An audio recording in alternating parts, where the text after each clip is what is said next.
Bradesco, entre nós você vem primeiro.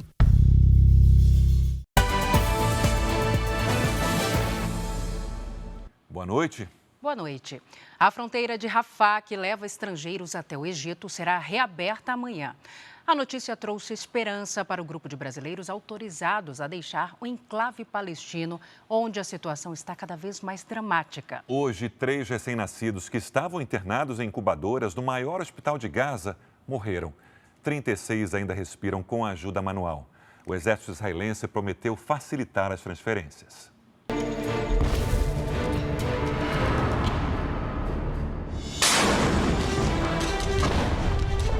Em Gaza, mais um dia de intensas operações militares de Israel e de respostas do Hamas. Mais um dia de fronteira fechada entre Gaza e Egito. E mais um dia de espera para os 34 brasileiros. Felizmente mandaram a gente voltar. Não vamos mais sair. A diferença é que agora eles sabem que já foram autorizados a deixar o enclave palestino, tão logo a passagem seja reaberta. Estamos cansados, muito cansados. Só quero que essa fronteira abra logo. Abre logo, pelo amor de Deus. A operação de resgate, coordenada pela Embaixada Brasileira no Cairo, já está pronta para receber os 34 brasileiros assim que eles cruzarem a fronteira, inclusive com atendimento médico e psicológico. Hoje apuramos que existem outros brasileiros buscando apoio da diplomacia do Brasil para deixar Gaza. Essas demandas estão sendo analisadas pelo Escritório de Representação do Brasil em Ramala, na Autoridade Palestina.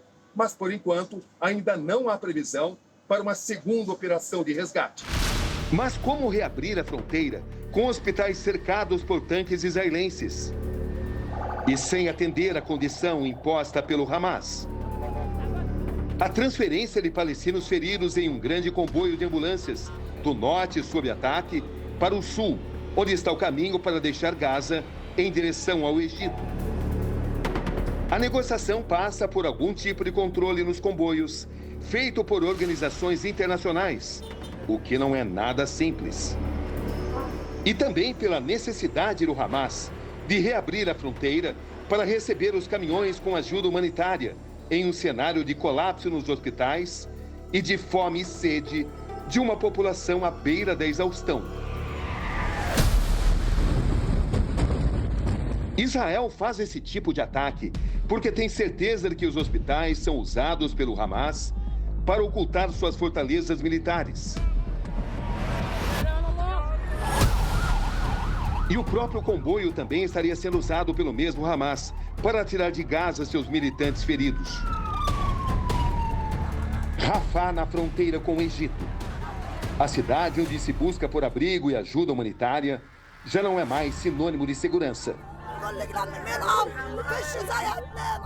Matar a sede por aqui se divide com a difícil tarefa de fugir dos bombardeios.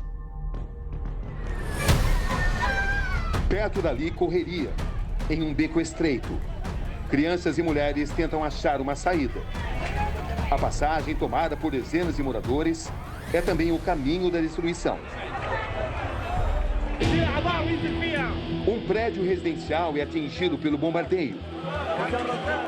Em um dos andares, uma mulher escapa ilesa. Populares se unem para que ela consiga descer. O edifício em ruínas corre o risco de desabar. Há outros feridos no local. As mãos que procuram por sobreviventes se unem para que as macas cheguem o mais rápido até quem precisa. O tempo por aqui parece correr mais rápido. A despedida mais dolorosa, a dos órfãos da guerra. Como explicar para essas crianças o futuro incerto e provavelmente solitário que as aguarda? Nesse cenário, a fragilidade hospitalar atinge seu ponto mais alto. Na maior unidade neonatal de Gaza, respiradores param de funcionar. Vidas são interrompidas. 3 bebês morrem. 36 recém-nascidos resistem. Eles recebem respiração artificial de forma manual. Médicos assumem papéis de heróis. Os nascimentos prematuros acontecem por conta da guerra. Os bebês são mantidos em incubadoras. O combustível acabará em 8 horas. Esses bebês morrerão se não conseguirmos combustível. É o que explica a doutora Fádia Malques, obstetra do Al-Shifa. Início da tarde desse sábado. O exército israelense garante que vai ajudar a transferir bebês do hospital Al-Shifa. Em outra ala do hospital, 500 pacientes graves têm a vida por um fio. Centenas de desalojados deixaram Al-Shifa com medo de novos bombardeios. A escuridão é companheira constante. Feridos chegam a todo momento a esse hospital em Beit Lahia. Profissionais extenuados sabem que não podem parar. Encontramos soluções temporárias para garantir o funcionamento por mais algumas horas, explica esse médico. Sem combustível, os geradores não funcionam. Por aqui, a única garantia é a incerteza. Estou esperando por uma cirurgia. As máquinas estão desligadas, não há eletricidade. Estou com sede, mas não posso beber ou comer até que a operação seja concluída. Em outro hospital, o cenário é o mesmo. A imagem se repete, não há luz. Lugares diferentes, dramas em comum. A luta pela sobrevivência. As forças israelenses negam ataques direcionados aos hospitais.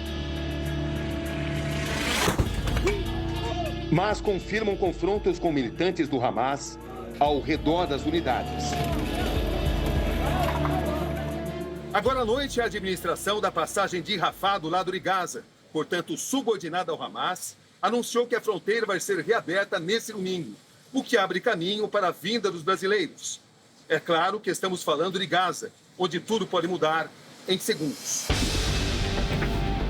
Do Egito, Roberto Cabrini para o Jornal da Record. Veja agora outros destaques do dia. Israel anuncia a morte de terrorista que usava 1.000 reféns como escudo humano em hospital de Gaza. Jogo entre Coritiba e Cruzeiro tem invasão de gramado e pancadaria no Paraná. Nova onda de calor deixa termômetros pelo menos 5 graus acima da média em 12 estados. Organização Mundial da Saúde alerta para a ameaça de nova pandemia por causa do desmatamento e das mudanças climáticas. Os desafios enfrentados por estudantes que atravessam rios para participar do Enem.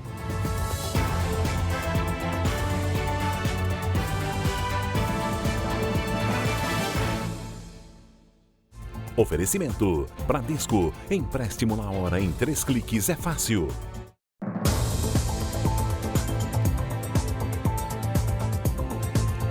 O exército israelense anunciou que assumiu o controle de 11 postos militares do Hamas. Hoje foi morto um integrante do grupo terrorista que usava 1.000 civis como escudo humano em um hospital. O conflito também se intensificou contra o grupo Hezbollah na fronteira com o Líbano. Os militares israelenses avançam em meio a um cenário de caos e destruição. Dezenas de tanques são usados na faixa de Gaza. Escavadeiras abrem caminho.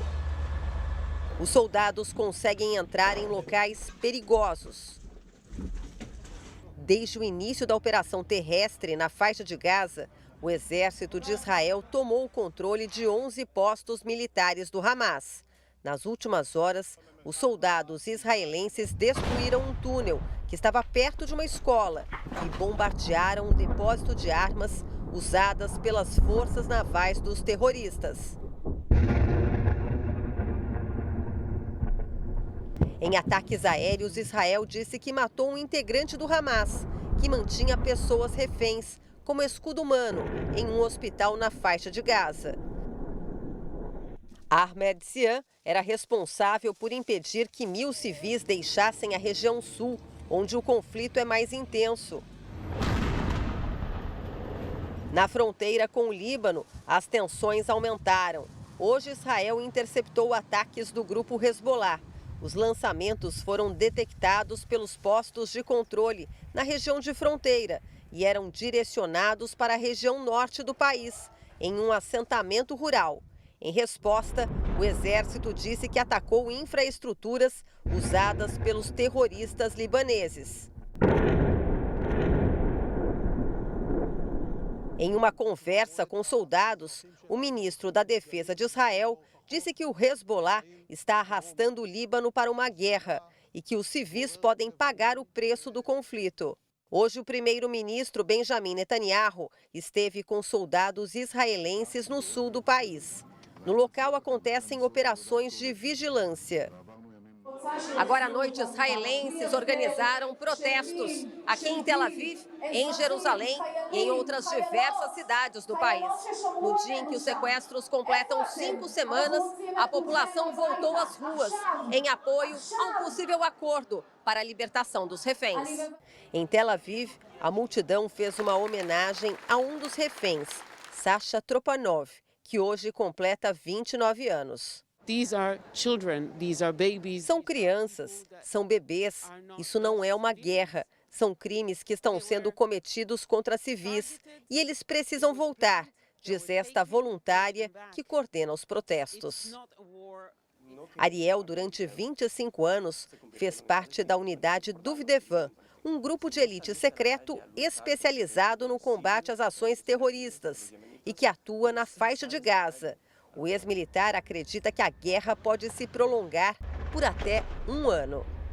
Para que nós podamos voltar a viver aí. Para voltarmos a viver tranquilos em regiões que foram invadidas, temos que ter certeza que em Gaza haja uma espécie de paz.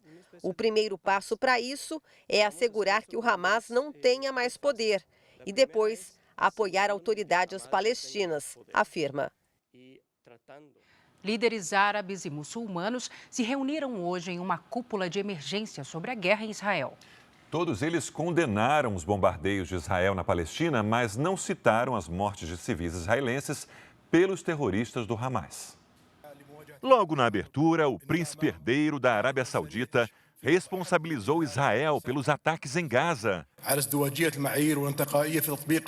Já o presidente do Irã pediu aos países muçulmanos que classifiquem o exército israelense como um grupo terrorista e culpou os Estados Unidos por incentivarem a guerra e impedirem um cessar-fogo. Ebrahim Raisi ainda sugeriu que a população palestina se arme contra a ofensiva. Essa é a primeira visita de um líder iraniano à Arábia Saudita desde 2012. Os dois países retomaram as relações diplomáticas em março deste ano. O Irã mantém laços estreitos com os grupos terroristas Hamas, da Palestina, e Hezbollah, do Líbano. O presidente turco Recep Erdogan disse que é vergonhoso que os países ocidentais, que sempre falam em direitos humanos e liberdade, permaneçam em silêncio diante de ataques na Palestina. Como era esperado, nenhum líder presente no evento condenou os ataques e mortes de civis israelenses nos atentados que provocaram a guerra. 1.200 pessoas, entre elas idosos e crianças, foram assassinadas pelos terroristas do Hamas. A Agência Humanitária das Nações Unidas, que atua na Palestina, apelou aos líderes árabes para a urgência de um cessar-fogo. Segundo a ONU, a população de Gaza está sendo sufocada por bombardeios contínuos. 700 mil pessoas vivem agora em escolas e abrigos. As Nações Unidas alertam que os serviços básicos como água, remédios e combustíveis estão acabando. Um protesto pró-Palestina terminou em confusão em Londres. Centenas de manifestantes entraram em confronto com a polícia. Cerca de 300 mil pessoas se reuniram no centro da capital inglesa com bandeiras palestinas e cartazes pedindo um cessar-fogo. Policiais usaram gás lacrimogêneo e fizeram um cordão de isolamento para dispersar grupos que tentavam cometer atos de vandalismo. Mais de 80 pessoas foram presas. Esse é o maior protesto na cidade desde que começou o conflito. E daqui a pouco, novas informações sobre a guerra de Israel contra o grupo terrorista Hamas. A polícia abriu um inquérito para investigar um tumulto numa loja de eletrodomésticos em promoção que deixou pelo menos 16 feridos em Macapá. Algumas pessoas foram pisoteadas. 2 delas ainda estão internadas, mas nenhuma com gravidade. A loja lamentou o incidente e disse que prestou apoio aos feridos. A Polícia Federal fez uma operação em Santarém, no Pará, para desarticular um esquema de transporte ilegal de ouro. Foram cumpridos 6 mandados de prisão e 5 de busca e apreensão. A suspeita é de que a quadrilha tenha movimentado cerca de 130 milhões de reais só no último mês. Em São Paulo, o Departamento de Homicídios investiga a morte de um foragido da Justiça durante a abordagem de um policial militar de folga. A ação foi registrada por uma câmera de segurança. Segundo o PM, ele interveio depois do suspeito tentar pular o muro de uma casa. Viagens de barco de até 16 horas e hospedagem em um ginásio esportivo. Esses são alguns dos desafios que estudantes enfrentam para fazer o Enem no norte do país.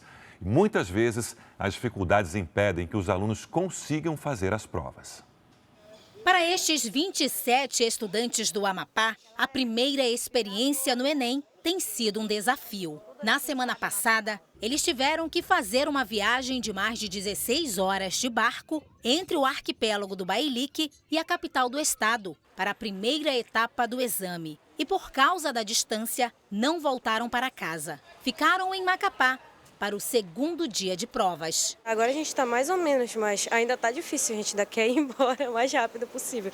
Mas só que a gente vai esperar a segunda prova. Sem luta não tem vitória. Dificuldades como desses estudantes podem ter influenciado na taxa de faltosos no primeiro dia da aplicação do exame. No Amapá, a abstenção foi de quase 32%. O grupo ficou esta última semana aqui na capital, abrigado em um ginásio de esportes e aproveitou a estadia para dar mais uma passada nas matérias antes do segundo dia de provas do Enem. Mas a distância de casa e o cansaço não assustam, já que para eles esse é o único caminho possível para se chegar a uma faculdade pública e abrir a primeira porta para um futuro de oportunidades. Para ajudar na revisão, os jovens passaram a acompanhar as aulas em uma escola da cidade. Os professores incentivam os estudantes nesta busca pelo sonho. Nós tivemos já o primeiro aulão, que foi antes da prova do Enem, onde eles tiraram dúvidas. É uma oportunidade única, importantíssima, com dicas pontuais e que geralmente elas caem na prova do Enem. De longe, os pais estão na torcida. A maioria não teve a oportunidade de estudar, mas vê nos filhos a possibilidade da realização de um sonho que, para eles, ficou somente nas memórias. Muitos pais não tiveram a chance de estudar. Então, o que é que te quer? Nós queremos que nossos filhos tenham uma profissão, que eles trabalhem, tenham um bom emprego.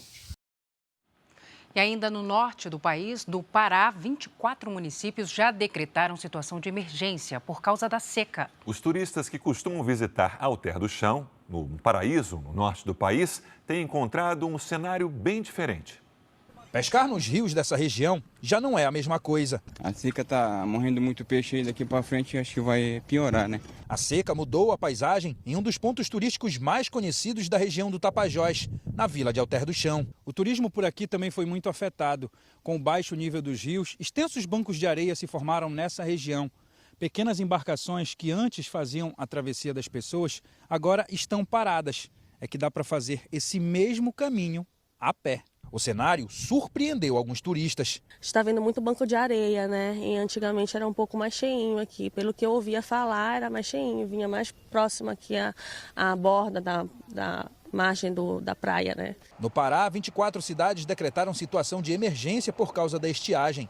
Segundo a Defesa Civil, mais de 40 mil pessoas foram afetadas na região de Santarém. Este ano está bem atípico, né? Porque nós estamos com o El Niño forte, tá? O El Niño forte e justamente a temperatura também no Atlântico está contribuindo para essa escassez, esse calor que está na região. Nessa comunidade ribeirinha, o banco de areia se estende por quilômetros.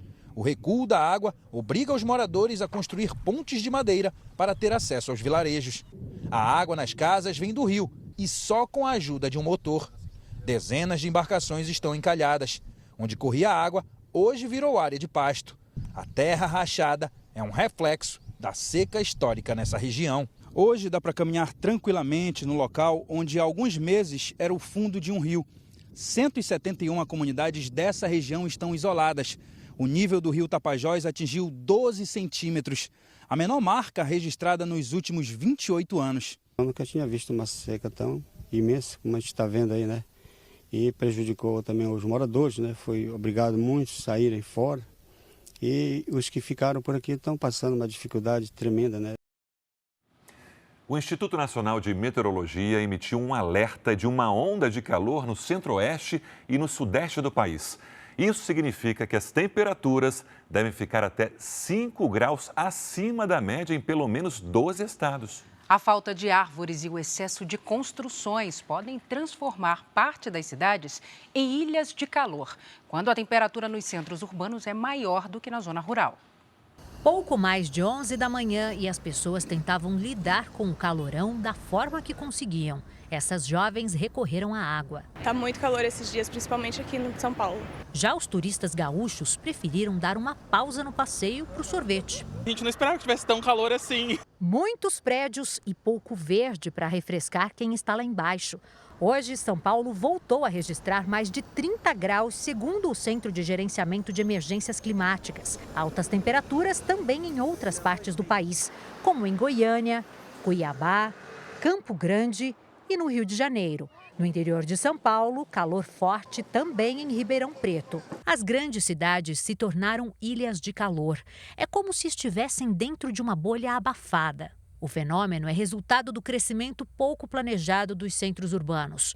Falta de árvores, circulação intensa de veículos e o solo impermeável aumentam a temperatura. Os materiais utilizados nas construções também contribuem para a formação de ilhas de calor dentro das cidades.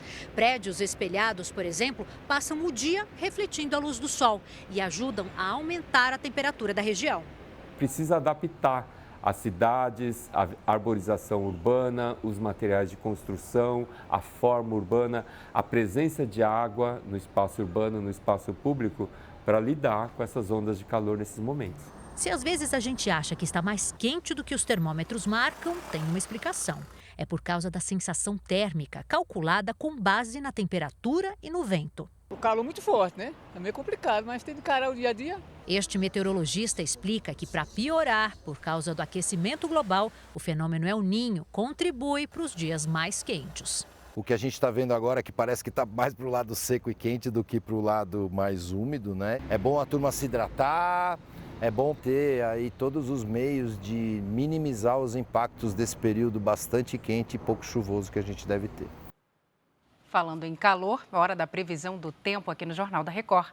Vamos saber com a Lidiane Sayuri se há alguma expectativa desse calorão ficar mais ameno, Lid. Salce, boa noite para você, boa noite, Sérgio, boa noite a todos que nos acompanham. Olha, tem chuva, mas nada que seja suficiente para aliviar o calor. Neste domingo, o ar seco ganha força no interior do Brasil. No sul, as nuvens carregadas podem causar novos temporais. Efeito de uma frente fria, que avança já nas próximas horas e chega ao sudeste neste domingo. Tem possibilidade de chuva à tarde no Rio de Janeiro e no leste de Minas Gerais. Chove fraco no litoral do Nordeste, na maior parte da região norte e em alguns pontos de Mato Grosso. Nas áreas claras do mapa, o tempo fica firme. Na região central do país, a umidade do ar pode atingir 12%, índice mais baixo do que os encontrados em algumas áreas de deserto. Isso representa estado de emergência. A capital paranaense marcou a maior temperatura do ano hoje, com 33,6 graus. E neste domingo, pode ter o dia mais quente do ano pela segunda vez, com 34. Em Vitória, outro recorde, com 37. Em Goiânia, os termômetros também podem chegar aos 37. Em São Luís, faz 32. Em Manaus e em Porto Velho, até 35. A capital paulista pode bater duplo recorde neste domingo, com 37 graus. Maior temperatura do ano e para um mês de novembro.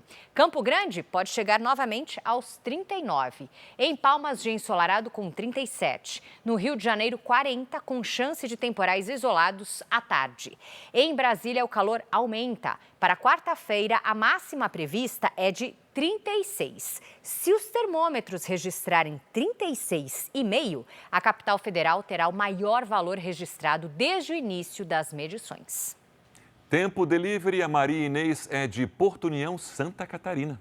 Vamos lá, Sérgio. Maria Inês aqui na nossa tela, boa noite. Os dias seguem abafados em Porto União, com chance de pancadas à tarde neste domingo e entre os períodos tarde e noite na segunda e na terça-feira. Máximas de 33 e de 31 graus. A Lindinalva é de Ilhéus, na Bahia. Lindinalva, seja bem-vinda aqui ao Tempo Delivery. Boa noite. Domingão com 31 graus e pouquíssimas nuvens no céu. Na segunda e na terça tem chance de uma chuvinha leve passageira à tarde. Máxima de 32. Previsão personalizada para qualquer cidade do Brasil e do mundo é aqui no Tempo Delivery. Mande seu pedido pelas redes sociais com a hashtag você no JR. Salce, Sérgio. Obrigada, Lid. Bom domingo para você. Bom domingo. O desmatamento e as mudanças climáticas colocaram a Organização Mundial da Saúde em alerta para a ameaça de uma nova pandemia. Para os cientistas, a presença de seres humanos em áreas até então inabitadas, como florestas, ela pode provocar o surgimento de doenças causadas por vírus ainda desconhecidos. Preocupante, né? Aqui no Brasil, a ocupação da floresta amazônica e o avanço das cidades sobre áreas de Mata Atlântica são motivos de preocupação. O mundo está ameaçado e o inimigo é invisível. Para os cientistas, o desmatamento fez com que homens e animais avançassem para áreas até então inabitadas. Isso provocou a perigosa circulação de vírus e bactérias. Essas frentes de desmatamento sempre colocam as pessoas em contato muito próximo com animais que carregam agentes causadores de doença, chamados patógenos, que a gente não conhecia antes. Então, criando novas doenças para as pessoas. A Organização Mundial da Saúde, em um relatório de 120 páginas, acredita que o vírus da Covid-19 passou de um morcego para um ser humano. E o primeiro contato teria sido numa feira em Wuhan, na China. A transmissão entre homem e animal não é incomum, muito menos coisa do passado. A Índia luta neste momento para conter um vírus que provavelmente foi transmitido por morcegos. O estado de Kerala, no sul do país, chegou a fechar escolas e instituições públicas depois do registro de 2 mortes. Todos os casos estão sendo monitorados. A doença ataca os pulmões e provoca dores de cabeça intensas. A transmissão é por contato com pessoas ou superfícies contaminadas. Ainda não foram desenvolvidos remédios ou vacinas contra o vírus Nipah. E quem contrai a doença tem poucas chances de sobreviver. No mundo conectado, em que os deslocamentos de um ponto ao outro do planeta são feitos milhares de vezes, o tempo para que uma doença se espalhe não demoraria muito. Impedir que os vírus se alastrem é um desafio, mas não é o único. As mudanças climáticas que afetam as temperaturas e acentuam os desastres naturais também são responsáveis pelo início de um processo silencioso e assustador: o derretimento das geleiras no Ártico. Isso pode fazer com que vírus inativos pelas baixas temperaturas por milhões de anos voltem a ameaçar os seres humanos. É o caso do vírus encontrado por cientistas franceses na pele e no estômago de um mamute já extinto. Preso ao gelo da Sibéria há 48 milhões de anos, ele foi descongelado em laboratório e infectou uma ameba. Segundo os pesquisadores, o chamado vírus zumbi também poderia infectar o homem. Ainda não é possível saber o potencial para causar doenças e mortes. Os estudos ainda estão em andamento e num ritmo que precisa ser acelerado. Em um mapeamento publicado pela revista científica Nature, a América Latina aparece com o maior desconhecimento sobre vírus e bactérias em circulação. O destaque fica para o trecho entre a Colômbia e o Rio de Janeiro, onde a presença humana avança pela floresta amazônica e a Mata Atlântica. Pelas projeções, o Brasil corre o risco de se tornar o berçário de uma nova epidemia. Nesse cenário, o Rio de Janeiro aparece em destaque. Segundo os cientistas, o avanço de ocupações irregulares em áreas de mata é um dos principais motivos. Por causa do risco do aparecimento de algo inesperado ou ainda desconhecido, a Organização Mundial da Saúde emitiu um alerta. Os países precisam investir em pesquisas e se preparar. A nova possível enfermidade é chamada pelos cientistas de doença X. Um nome fictício, mas uma ameaça real. Eu acho que o conceito de saúde única, em que a saúde da humanidade depende da gente compreender a saúde dos animais, depende da gente compreender que o meio ambiente deva ser preservado e que a gente precisa ter ações de vigilância integrada para que possamos estar preparados para a doença X. A doença X foi incluída na lista de prioridades da Organização Mundial da Saúde e agora figura ao lado de outras, como a Covid-19 e o Ebola, que mataram cerca de 7 milhões de pessoas em todo o mundo nos últimos anos. Estar preparado é importante. E conhecer esses vírus que estão nesses animais faz parte de estar preparado. Mas melhor do que estar preparado é evitar que isso aconteça.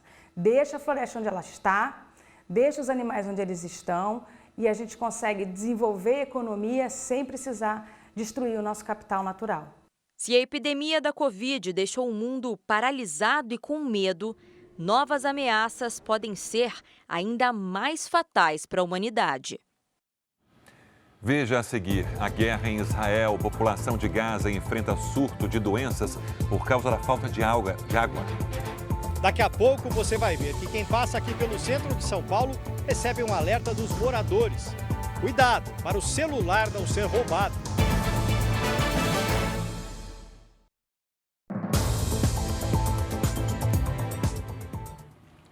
O conflito entre Israel e o grupo terrorista Hamas já deixou mais de 12 mil mortos. Mais de 4 mil são crianças. Em Israel, a maior dificuldade dos legistas é identificar os corpos das vítimas.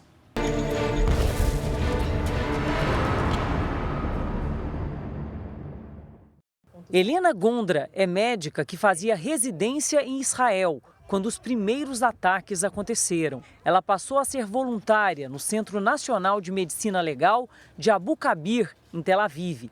Helena conta que o número de funcionários do centro dobrou com a chegada de voluntários como ela. A gente está recebendo ajuda de muita gente internacional, os próprios israelenses, mas falta gente, falta staff.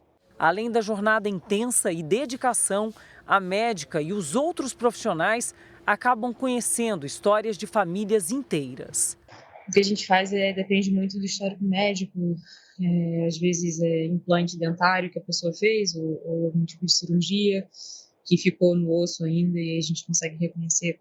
Equipes ainda buscam desaparecidos em aldeias atacadas, enquanto corpos são mantidos em contêineres refrigerados até que sejam examinados ou liberados. Esta médica diz que as condições dos corpos também dificultam o trabalho. Casi não se pode tomar de ellos uma muestra de tecido para poder ter ADN. Realmente uma experiência espantosa, muito difícil, muy dolorosa y una experiencia que jamás he tenido en mi vida. Nos hospitais de Gaza, a situação de médicos e legistas é ainda mais desafiadora por conta da quantidade de corpos que se acumulam nos necrotérios e até do lado de fora dos hospitais. Muitos são crianças. Quando essa identificação é possível, os nomes vão para uma planilha exclusiva que separa aqueles que morreram vítimas do conflito daqueles que morreram por causas naturais. Pero hay familias esperando el nombre o la identificación de un chico.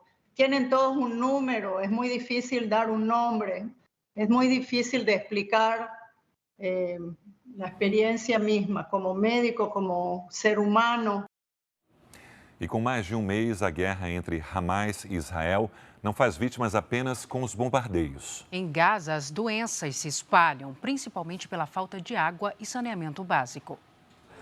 O Egito é a única saída, mas só estrangeiros autorizados podem atravessar a fronteira para deixar a faixa de Gaza. Enquanto as forças israelenses tentam destruir esconderijos do Hamas, a população civil precisa escapar das bombas e sobreviver à falta de recursos. Sem combustível, Gaza não tem coleta de lixo e as fábricas de dessalinização da água fecharam as portas. Os mísseis também destroem a rede de esgoto e prejudicam o saneamento básico. A falta d'água impede que as pessoas tomem banho ou lavem alimentos, por exemplo, como explica a porta-voz do Programa Alimentar das Nações Unidas, Shaza Moghreb. Ela ainda conta que não há estrutura para preparar a comida e o alimento precisa ser consumido o quanto antes. A assistência de comida que está sendo levada para Gaza é bem limitada. Nós temos estoque de comida na fronteira com Gaza, esperando para entrar na região. O estoque de comida lá está acabando. Essas pessoas ficaram semanas sem comida adequada, diz ela.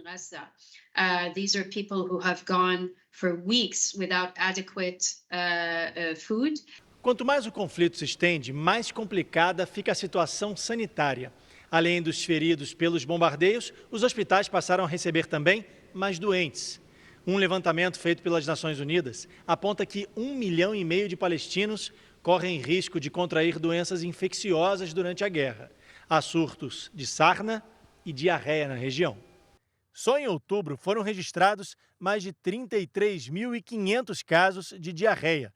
A média mensal entre 2021 e 2022 era de 2.000 casos. Há uma explosão de casos de varicela, erupção cutânea e infecções respiratórias. Esse médico, que atende em um hospital na zona de conflito, diz que nunca havia testemunhado situação como essa. É um lugar muito violento, um dos locais mais violentos que eu já vi, com um número de pacientes não registrado, conta o ortopedista. O ditador Nicolás Maduro convocou a população para um referendo que vai decidir sobre a anexação de parte da Guiana à Venezuela. Maduro usou as redes sociais para convocar referendo para o dia 3 de dezembro.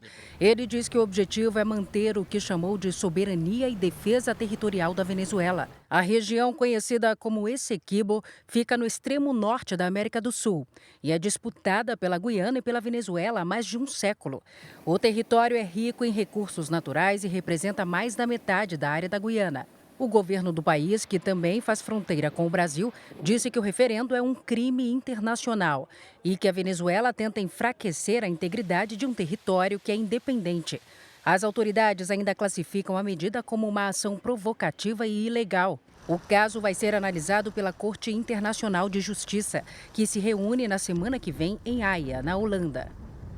A Polícia de São Paulo fez nesta semana uma operação contra a chamada máfia do reembolso, suspeita de fraudar planos de saúde. O esquema já teria causado um prejuízo de 7 bilhões de reais aos convênios médicos. No ano passado, Patrícia precisou marcar uma consulta médica que não era coberta pelo plano de saúde. O médico não aceitava o plano de saúde, então eu tive que pagar e recorrer ao meu médico particular. A clínica em São Paulo faria o pedido de reembolso diretamente junto ao plano. Mas, para isso, a economista teria que passar login e senha para a atendente. Eu, obviamente, não passei, porque são os meus dados, é o meu login, é minha senha. E não me senti segura e também não passei, e eu mesma que fiz a solicitação. Esta semana em São Paulo, policiais cumpriram mandados de busca e apreensão contra um grupo suspeito de praticar um esquema de fraudes contra planos de saúde que causou cerca de 7 bilhões de reais em prejuízos nos últimos 2 anos. Só um exemplo do que acontece com frequência no setor. De acordo com uma pesquisa do Instituto de Estudos de Saúde Suplementar, a cada R$100 pagos pelos planos de saúde a hospitais, clínicas, laboratórios e médicos, R$15 correspondem a algum tipo de fraude.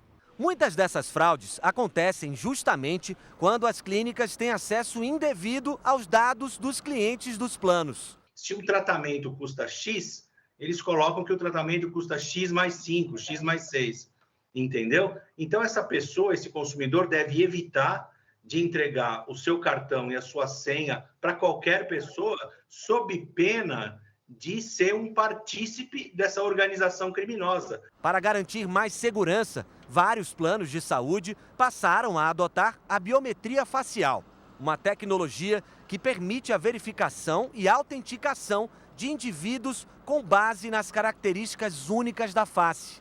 Isso garante o cumprimento das regras, já que uma das causas mais comuns de fraudes se dá justamente quando pacientes emprestam a carteirinha do plano para uma pessoa que não é beneficiária. Tem casos também em que o próprio prestador frauda o sistema, autorizando procedimentos em que o paciente não compareceu e pedindo reembolso de consultas que não foram feitas. Ele passa a gerir o reembolso como se fosse você. Os pedidos, tá? Esses pedidos são inadequados, são multiplicados, são de procedimentos que não foram realizados, tá?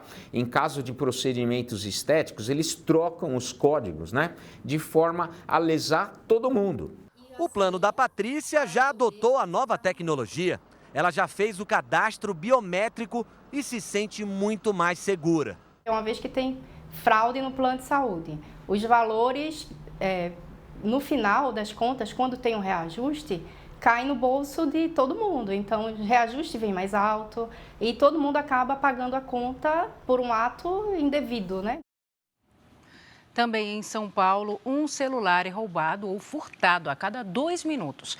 E as vítimas muitas vezes são pessoas distraídas, que andam com o telefone na mão ou mexem no aparelho dentro do carro. Especialistas em segurança reforçam os cuidados com o celular nas ruas.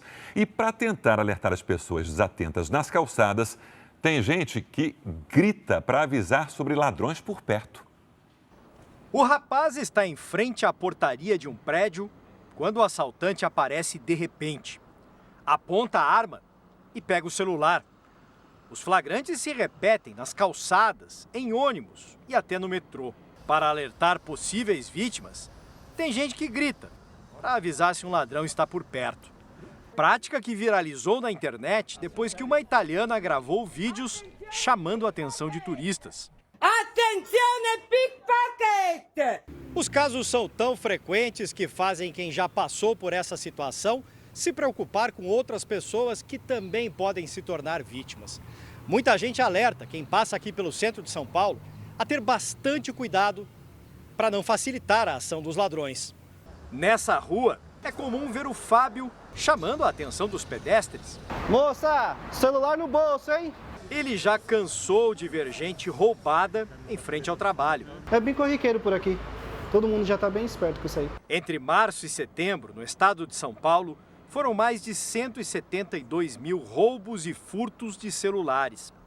Um caso a cada 2 minutos. Eles derrubam no chão, eles dão um mata-leão, eles vêm 5, 6 pessoas, eles te depenam. A Bianca dirige carro de aplicativo e já teve o celular roubado ao volante. Por isso, sempre avisa os passageiros sobre os perigos nas ruas. Eu comecei a pedir aos passageiros que, por gentileza, evitassem o uso do celular próximo às janelas para que não viesse a ocorrer a quebra e o furto, o roubo do celular deles. A Secretaria Estadual da Segurança Pública diz que a PM reforçou o policiamento no centro da capital e que a Polícia Civil tem feito operações de combate à receptação de celulares roubados.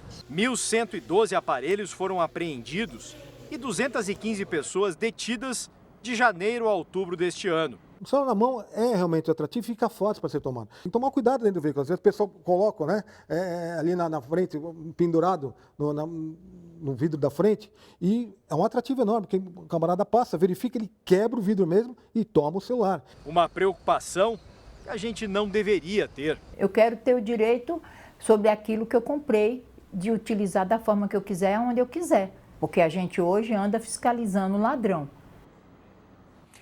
Mais de 14 mil ambulantes trabalham nas praias brasileiras praticamente sem folga. E com o aumento do calor, crescem também os riscos à saúde desses vendedores, que passam horas e horas expostos ao sol. Imagina trabalhar debaixo do sol forte e ter que caminhar na areia por 8, 10 horas todo dia. Rotina que os vendedores das praias de Salvador conhecem bem. Trabalho dia de sábado, dia de domingo, feriado. Alex trabalha há mais de 10 anos vendendo queijo coalho nesta praia da capital baiana, sem nenhuma garantia de direitos trabalhistas. A gente se sente mais esquecido, entendeu? Porque a gente passa para lá e para cá é como um Zé Ninguém nessa praia, né? Mas sempre a gente dá sempre atenção aos nossos clientes, os nossos banhistas. Em Salvador, são cerca de 1.000 vendedores ambulantes de praia cadastrados na prefeitura. Mas o número de trabalhadores tende a ser bem maior.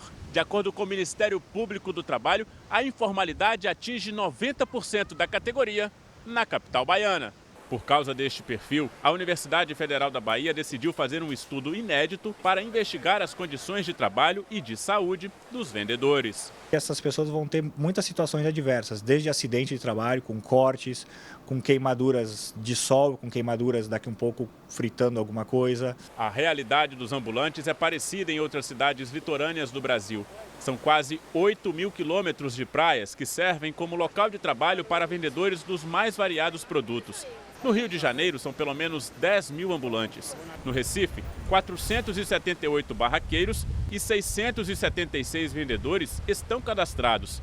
Em Vitória, cerca de 170 ambulantes atuam nas praias. E no litoral de São Paulo, ao menos 2.500 trabalhadores em toda a Baixada Santista. É cansativo, né? Porque esse ramo é um pouco cansativo, mas os turistas confortam a gente, né? Veja agora os destaques do Domingo Espetacular. O desabafo de Dinorá Santana, a mulher que teve uma relação de 10 anos com o jogador Daniel Alves. Ela chegou a defender o ex, que está preso, mas e agora? Por que Dinorá diz que se sente usada no escândalo? Nunca pensei que ele fosse capaz de atuar dessa maneira. Os detalhes inéditos do assalto à casa de Bruna Biancardi. Quem é o vizinho do condomínio de luxo que gerou terror à família da filha de Neymar? E o descuido dos criminosos que levou a polícia direto até eles? A volta do mágico dos mágicos. O polêmico Mr. M supera uma doença grave e 10 anos depois retorna aos palcos do Brasil. Ele revela em primeira mão um dos truques desse novo show. A morte da ex-participante do Power Couple, Luana Andrade, durante uma lipoaspiração no joelho. Mas afinal, que procedimento estético é esse? E quais são os limites da busca por um corpo perfeito? É no Domingo Espetacular, depois da Hora do Faro. Veja a seguir, jogo entre Coritiba e Cruzeiro tem invasão de campo e pancadaria. Onda de calor faz previsão de consumo de energia elétrica em novembro subir.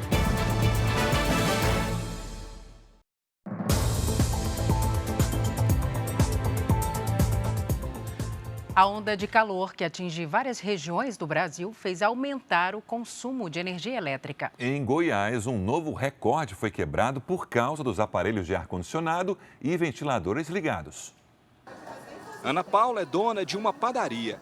O calor tem sido tão intenso que ela teve que comprar uma câmara climatizada, que funciona 24 horas por dia.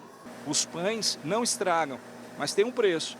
O valor da conta de energia aumentou em R$ 1.500. O valor que vocês estão pagando para não ter um prejuízo maior, que perder produto, mercadoria.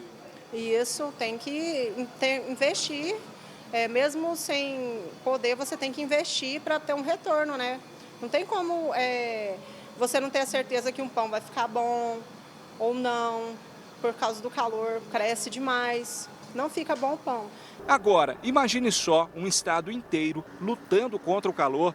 O resultado disso é que nunca se consumiu tanta energia elétrica em Goiás. Para se ter ideia, cada instalação, cada residência aqui no nosso estado gastou em média 225 kWh e isso foi muito mais do que o nosso recorde anterior, que tinha sido lá na pandemia em 2020, em outubro de 2020, que o recorde tinha sido 200 kW. O consumo deve continuar alto. Pelo menos até quarta-feira, as temperaturas devem bater recorde, superando os 40 graus, de acordo com o Instituto Nacional de Meteorologia. Segundo o Operador Nacional do Sistema Elétrico, o ONS, em setembro, por causa da primeira onda de calor, o consumo de energia no Brasil foi mais de 7% acima do normal.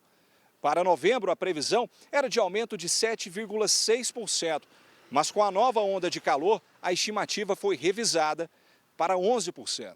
Em Guaratiba, no Rio de Janeiro, às 9 da manhã, a sensação térmica já era de 45 graus. Já na capital fluminense, a máxima registrada foi de 38 graus. No Piscinão de Ramos, muita gente aproveitou para se refrescar. É um lugar que todo mundo consegue vir com seus filhos, com a sua família, porque é acessível, não é caro. Todo pobre ama isso daqui, porque vocês querem trazer seus filhos, aqui não tem onda, a água não está mais suja, está limpa. Na Zona Oeste, as praias também estavam lotadas. Esse final de semana esquentou bastante, mas está ótimo, a água está uma delícia. Onde não tem praia, como Goiânia, uma opção é procurar os parques da cidade. Ou então, se trancar em casa e deixar o ar-condicionado ligado a toda potência. Ana Paula fez isso e se assustou com a conta de energia elétrica. Veio mais de R$400 a mais, porque eu ainda estou fazendo uma arte, eu estou ligando o ventilador também. Uma forte ressaca fez a maré subir e assustou moradores e turistas em Laguna, Santa Catarina. O mar avançou na praia e arrastou carros que estavam ali estacionados. Segundo a Defesa Civil, trata-se de um fenômeno chamado tsunami meteorológico que atingiu a região. Não há informações sobre feridos. Na Espanha, mais de 100 pessoas foram presas numa operação contra a pedofilia. Entre os detidos estão 118 homens e 3 mulheres. Eles são suspeitos de produzir e distribuir pela internet conteúdo de pornografia infantil. Todos agiam na mesma plataforma. A polícia apreendeu celulares, câmeras e cerca de 500 terabytes de vídeos. O material ainda vai ser analisado para apontar mais suspeitos de envolvimento nos crimes.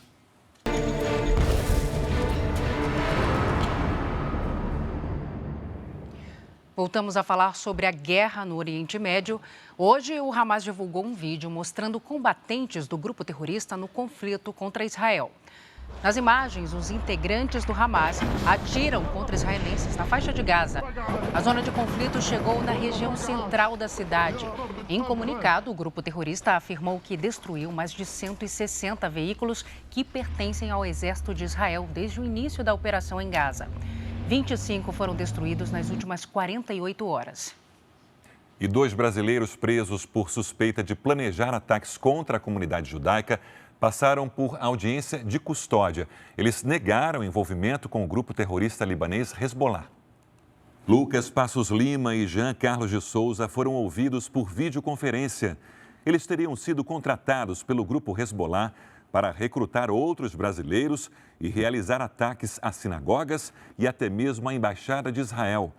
Lucas foi preso terça-feira ao desembarcar do Líbano no Aeroporto Internacional de São Paulo. Na audiência, ele disse que as acusações não fazem sentido. Você sair de um lugar, uma idade que tem, para fazer parte de um grupo que está em guerra. Você sair de sua paz para começar de tudo. Jean Carlos, que mora em Joinville, Santa Catarina, também negou ligações com o terrorismo. E me associar a um terrorismo, no final de ano está aí. Agora eu vou ficar 30 dias respondendo por algo absurdo, que não vai dar em nada. Eu estou sendo tratado igual um bandido, igual um terrorista, mas não sou. Eles tiveram a prisão temporária mantida e devem ser encaminhados ao sistema prisional na segunda-feira. Futebol, o Campeonato Brasileiro deste ano é um dos mais disputados dos últimos tempos. Apenas 5 pontos separam os líderes do 6º colocado. Hoje, 3 times dividem o topo da tabela com 59 pontos. Botafogo, Grêmio e Palmeiras. Mas Bragantino, Flamengo e Atlético Mineiro estão bem próximos, viu? E nessa reta final, cada um apresenta o que tem de melhor para brigar pelo título. O Palmeiras emplacou uma sequência de 5 vitórias que levou o time ao topo da classificação. Mas tropeçou no último jogo contra o Flamengo. A seu favor, a equipe alviverde conta com o sucesso das conquistas recentes e também com a tabela. O caminho do Palmeiras pode ser mais fácil que o dos concorrentes, já que nos 5 jogos restantes, enfrenta adversários que estão mal na classificação, com exceção do Fluminense, que está entre os 10 primeiros colocados. Nossos próximos jogos não são tão difíceis. É claro que o futebol ele sempre reserva surpresas, né? Mas eu acho que a gente vai conseguir levar esse caneco aí, viu? Boa parte do bom rendimento no Palmeiras nesse segundo turno pode ser creditada a Endrick. O jovem de 17 anos se firmou no time titular, marcando gols importantes e foi até convocado para a seleção brasileira. O atacante convocou a torcida para empurrar o time nessa reta final de campeonato. A gente precisa deles para estar impondo, né, a qualidade que eles têm fora de campo, ajudar a gente a se manter vivo dentro de campo e a importância deles é muito boa para nós. O Red Bull Bragantino poderia até ter assumido a liderança, se não fosse a derrota para o São Paulo no meio da semana. Com 58 pontos, o time do interior paulista tem um jogo a menos que a maioria dos concorrentes e ainda enfrenta 2 adversários diretos na luta pelo título. Pega o Flamengo em jogo adiado na 30ª rodada e amanhã enfrenta em casa o Botafogo. O Bragantino veio crescendo na competição e chegando cada vez mais perto e agora a gente vê que todo mundo está acreditando mesmo no título, né? O Grêmio, campeão brasileiro por 2 vezes, vem embalado com 5 vitórias consecutivas, sendo a última uma virada histórica por 4-3 contra o Botafogo. O tricolor entrou de vez na briga pelo título deste ano. A equipe gaúcha que enfrenta o Corinthians amanhã chega nesta reta final apostando na força da torcida. Afinal, o Grêmio tem 80% de aproveitamento jogando aqui na Arena. E dos próximos 5 jogos, 3 são em casa. O principal destaque da equipe é o atacante uruguaio Luiz Soares, que tem 14 gols neste Brasileirão. Ele está a 3 gols atrás do novo artilheiro do campeonato, Paulinho, do Atlético Mineiro. Aliás, o Galo corre por fora na disputa pela liderança, um pouco atrás dos demais concorrentes, mas na cola deles. Joga amanhã com o Goiás e ainda enfrenta 2 adversários diretos, Grêmio e Flamengo. Aqui no Rio de Janeiro só se fala na briga pelo título. O Botafogo já esteve com 13 pontos na frente do vice-líder, mas viu essa vantagem ruir no segundo turno. O novo técnico Thiago Nunes vai assumir a equipe a partir de segunda-feira e tem o desafio de fazer o time reencontrar o caminho da vitória. Ele vai se adaptar rápido ao Botafogo, que eu sei que vai. A torcida vai permanecer firme e forte. E vamos ser campeão de qualquer jeito. Já o Flamengo voltou a respirar no Brasileirão depois de passar por crise com brigas e mudanças de treinadores. Com Tite no comando, o rubro-negro carioca voltou a confiar na possibilidade de levar a taça. Ele subiu de produção agora na reta final. Tite é um técnico que sabe lidar com esse tipo de pressão, né? Agora no final, eu acho que tem grande chance de ser campeão. Seguimos no futebol porque terminou agora há pouco o clássico entre Flamengo e Fluminense no Maracanã. O tricolor carioca saiu perdendo, mas buscou o empate e deu uma segurada na animação da torcida rubro-negra. Aos 46 minutos do primeiro tempo, a Arrascaeta recebeu na entrada da área, deixou Nino no chão e abriu o placar. Os colombianos do Fluminense trataram de empatar a partida. Depois da bola lançada, Arias ajeitou e Ione Gonzalez, meio de qualquer jeito, chegou tocando para as redes. No final do jogo, Nino e Gabigol se estranharam e foram expulsos de campo. Final 1-1.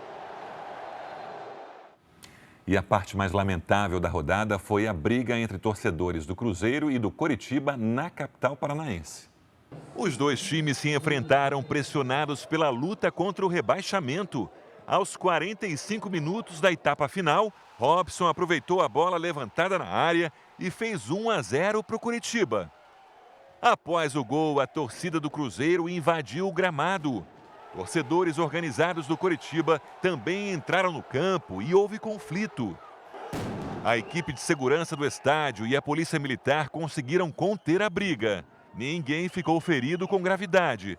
O jogo foi retomado após 35 minutos e o Coritiba confirmou a vitória.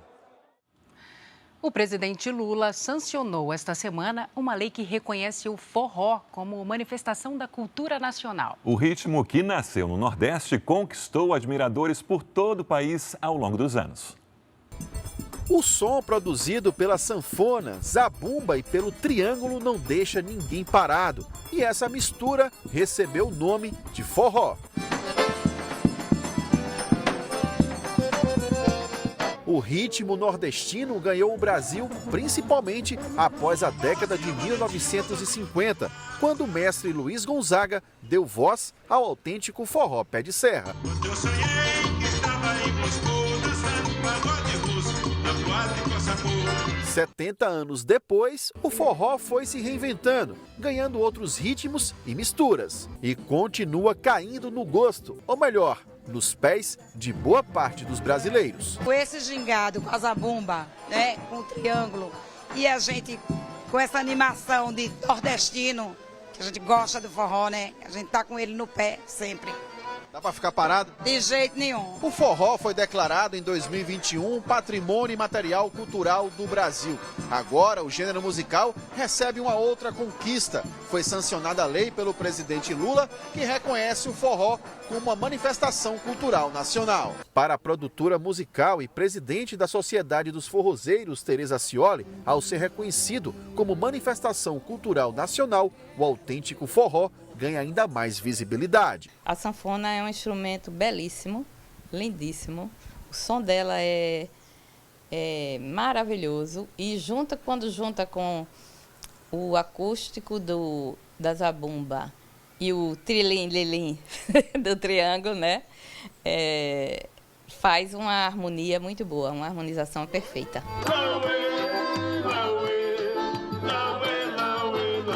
No Nordeste, o forró também é fonte de renda para muitas famílias e tem um papel importante na economia dos estados. O forró ele tem uma força cultural muito grande e ele atrai turistas. É só a gente ver quando começa a temporada mais forte de forró, que é durante o nosso inverno, período junino, a gente atinge índice de ocupação nas cidades que têm mais tradição com forró de quase 100%. E cá para nós, pode ser o forró estilizado, o pé de serra ou o forró do velho lua. O importante é manter essa tradição nordestina que tem a cara do Brasil. A música tem destoado um pouco, criado estilos, mas aí todo mundo faz o que quer, do jeito que quer, mas o forró é bem nosso. O forró de Gonzaga, forró de Januário, forró de Dominguinhos, é bem nosso e a gente leva no sangue, com muito orgulho, fazendo sempre.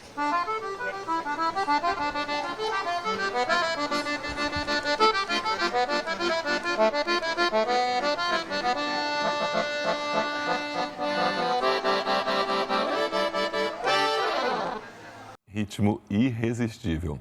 O Jornal da Record termina aqui. A edição de hoje na íntegra e também a nossa versão em podcast estão no Play Plus e em todas as nossas plataformas digitais. Fique agora com os melhores momentos da série Reis. E eu te encontro amanhã no Domingo Espetacular Record 70 anos.